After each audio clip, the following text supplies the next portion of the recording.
Hi hello నమస్తే welcome to my channel blogs by Sudha. ఈరోజు నేను గోదావరి స్టైల్లో కోడిగుడ్లు ఎండు చేప కర్రీ ఎలా చేయాలో చూపిస్తున్నాను. ముందుగా కావాల్సినవి ఆయిల్, 4 ఉల్లిపాయలు, 4 కోడిగుడ్లు, ఎండు చేప ముక్కలు, పచ్చిమిర్చి, కొంచెం కొత్తిమీర, ఉప్పు, కారం, పసుపు, గరం మసాలా.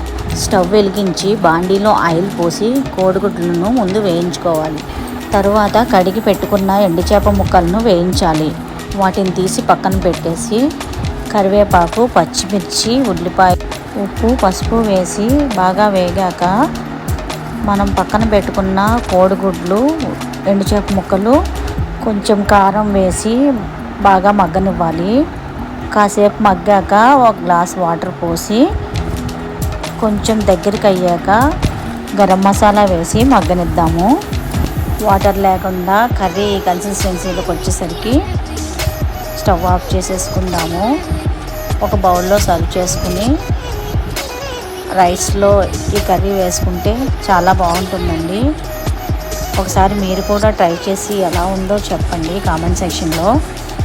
లైక్ చేయండి, షేర్ చేయండి, సబ్స్క్రైబ్ చేయండి ప్లీజ్.